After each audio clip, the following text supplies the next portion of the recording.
লীগের ভোট বলে কিছু নেই, মুসলিম লীগের ভোট বলে কিছু নেই।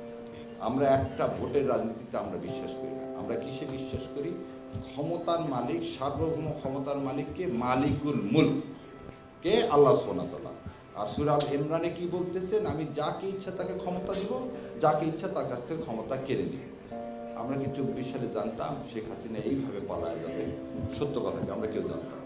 গত 15 বছর জামাত বিএনপি সবাই মিলে আন্দোলন করছে, একটা বালির ট্রাক পর্যন্ত সরাতে পারি। আর আল্লাহর ইচ্ছায় আল্লাহ এমন মাঠ তৈরি করে দিলেন যে পৃথিবীর ইতিহাসে সমস্ত সংসদ সদস্য, মন্ত্রী, মসজিদের খতিব পর্যন্ত দেশ ছেড়ে পালায় যায়। তাহলে আল্লাহ কি করতে পারেন? তার উদাহরণ আল্লাহ সব সময় দিচ্ছেন। কিভাবে দিচ্ছেন? নূহ আলাইহিস সালামের সময় দিচ্ছেন, আল্লাহ কাছে লূত আলাইহিস সালামের সময় দিচ্ছেন। তো আমি আর এগুলো উদাহরণ দিলাম না। সো আল্লাহ আমাদেরকে কবুল করুক এবং এই দেশে ইসলামের শাসন ব্যবস্থা কায়েমের জন্য আর কি কোনো বিকল্প আছে? নাই।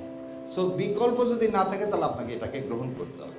যারা আমাদের সমালোচনা করেন তাদের কাছেও আমার আহ্বান, ভাই বিকল্প তাহলে আপনি তৈরি করেন, করে ইসলাম কায়েম করেন। যদি না মনে হয় জামাত ইসলাম ভালো, ঠিক আছে, আপনি করে ইসলাম কায়েম করেন। আর যদি না করতে পারেন তাহলে জামাত ইসলামকে ভোট দান করেন, কারণ আপনার উপর এটা ফরজে কিফায়া ইসলাম কায়েম করা। সো আল্লাহ আমার এই শহীদ ভাইদের মানে বদলে, খালি শহীদ না, যারা আরও শহীদ হয়েছেন তাদের বদলে আল্লাহ এই জমিনে ইসলাম কায়েম করুক। আর আপনারা আমার জন্য দোয়া করবেন, আল্লাহ যেন আমাকে এই পথে সারা জীবনের জন্য কবুল করে।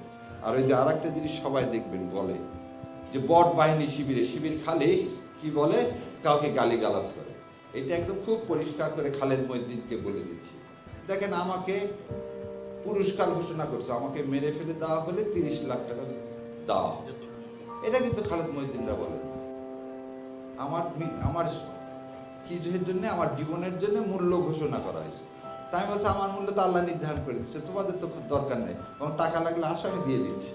সো এই জিনিসটাই যে বট বাহিনী, এগুলো আমাদের জন্য এটা থাকবে। যারা ইসলামকে এখন সবসময় মনে রাখতে হবে, যে অ্যাঙ্গেলে কথা বলুক, সবার একটা সমস্যা আছে। আমি এক টক শোতে বলছিলাম, ইসলামের নাম শুনলে আপনাদের মধ্যে চুলকায়, আর উনি খুব খেপে গিয়েছিলেন যে চুলকায় শব্দটা ওইভাবে বলা উচিত হয়নি। ইসলাম সম্পর্কে একটা অ্যালার্জি আছে। কেন অ্যালার্জি আছে? ইসলাম হলে তো দুর্নীতি করতে পারবেন না। প্রথম জিনিসটা কি? ইসলাম হলে আপনি তো দুর্নীতি করতে পারবেন না। ইসলাম হলে অন্যের হক নষ্ট করতে পারবেন না। ইসলাম হলে 72 থেকে 75 সালে বাংলাদেশে কোনো সম্ভ্রান্ত পরিবারের মেয়েরা স্কুল কলেজে যেতে পারেনি।